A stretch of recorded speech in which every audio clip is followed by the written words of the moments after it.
حکمران پھر کیا کیا کچھ نہیں کرتے، کیا کیا کچھ نہیں کرتے۔ آپ سمجھدار دانا لوگ بیٹھے ہیں، بڑے ڈیرے دار پنچایتی بندے بھی بیٹھے ہیں، میری بات کو ذرا سمجھیے گا۔ ہولی دیوالی منانا یہ خاص شعار ہے غیر مسلموں کا، کیا جو ہمارے منانے والے لوگ ہمارے حکمران ہیں یہ نہیں منا رہے ہوتے جا کر؟ اب بتائیں اس کا حکم کیا ہے؟ اب کسی فرقے کے بندے سے پوچھ لینا، مستند عالم دین سے، کسی مستند کسی فرقے کے بھی، خواہ وہ اہل سنت و جماعت کا ہے، خواہ وہ دیوبند حضرات سے تعلق ہے، خواہ وہ اہل حدیث حضرات میں سے، آپ کسی سے پوچھ لیں ہولی دیوالی منانے کا حکم کیا ہے۔ آپ کسی مستند عالم دین سے پوچھ لیں کرسمس ڈے کا کیک کاٹنے کا حکم کیا ہے۔ میں عالم دین کی بات کر رہا ہوں، آپ پوچھ لیں۔ آپ پوچھ لیں کہ اگر کوئی بندہ یہودیوں والے، ہندوؤں والے، سکھوں والے شعار کرتا ہے جو خاص ان کے مذہبی شعار ہیں، اس پر کیا حکم لگے گا؟ وہ بندہ اسی مذہب کا گنا جائے گا جس کی وہ حرکتیں کر رہا ہے۔ اگر وہ کسی خاص گیٹ اپ کو اپنا رہا ہے، کسی خاص ہولیوں کو اپنا رہا ہے۔ میرے اور آپ کے آقا صلی اللہ تعالیٰ علیہ وسلم نے تو یہ فرمایا تھا کہ تمہاری آگ ان کی آگ کے ساتھ نہ جلے، تمہارا چولہا ان کے چولہے کے ساتھ نہ جلے، مطلب تم الگ نظر آؤ وہ الگ نظر آئیں۔ کون نظر آ رہا ہے؟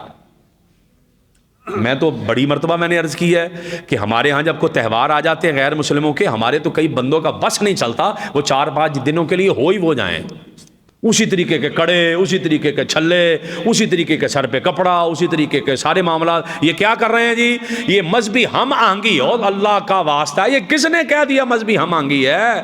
یہ کس نے بتا دیا یہ بھائی چارہ ہے؟ تلک حدود اللہ، اللہ کی کچھ حدیں ہیں، یہ اللہ کی کچھ حدود ہیں، آپ کو ان حدود کے اندر رہنا پڑے گا اگر آپ نے مسلمان رہنا ہے تو۔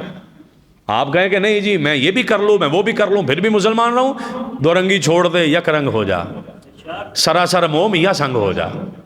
یہ نہیں کہ میں ادھر بھی چلوں میں ادھر بھی چلوں، ایسا تھوڑی ہو جانا ہے، نا نا نا نا نا، ایسا نہیں ہے۔ وہ کسی شخص نے آقا علیہ السلام کی بارگاہ میں حاضر ہو کر کہا کہ یا رسول اللہ صلی اللہ تعالیٰ علیہ وسلم، میں ایک دل سے مسلمان ہوں ایک دل سے کافر۔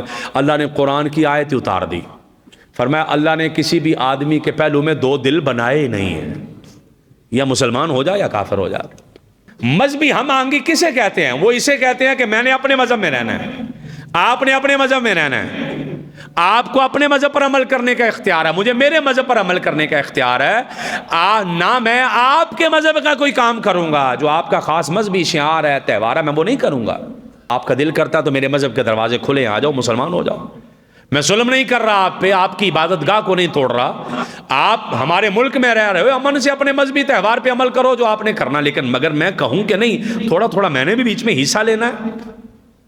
تو یہ حدیث میں آپ کو سنا چکا ہوں 2 بار پہلے، تیسری بار آج دہرا رہا ہوں کہ آقا علیہ الصلوۃ والسلام ایک علاقے میں سے گزرے کہ جہاں پر ایک قوم پر عذاب اترا ہے، تو نبی پاک صلی اللہ تعالیٰ علیہ وسلم کے صحابہ نے وہاں سے کنویں سے پانی لے کر آٹا گوندھ لیا۔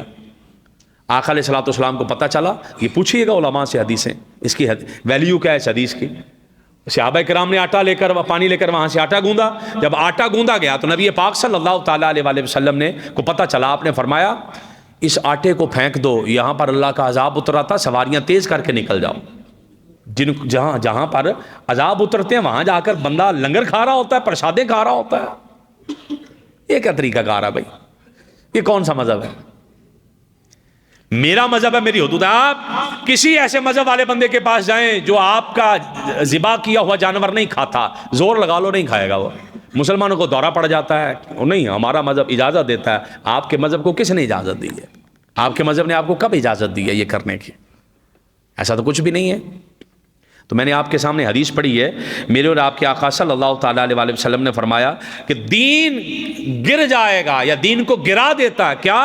عالم کا پھسل جانا، منافق کا قرآن کے ذریعے جھگڑا کرنا، اور گمراہ لوگ جو ہیں ان کا حکمران بن جانا۔ یہ دین کو بہت نقصان پہنچاتا ہے، بے شمار نقصان پہنچاتا ہے کہ جب گمراہ لوگ صاحبان اقتدار ہو جائیں، وہ آپ کو حق پر عمل ہی نہیں کرنے دیں گے، وہ برادری لے آئیں گے بیچ میں، وہ رشتے لے آئیں گے بیچ میں، وہ ناطے لے آئیں گے بیچ میں، وہ سیاسی اثر رسوخ لے آئیں گے بیچ میں، وہ آپ پر پریشر ڈالیں گے کبھی ادھر سے کبھی ادھر سے، وہ آپ کو دبائیں گے، نہیں انج کر لو انج کر لو انج کر لو، یہ دیکھ لو، وہ آپ کے سامنے مصلحت لے آئیں گے، وہ آپ کے سامنے ہزاروں چیزیں لے جائیں گے۔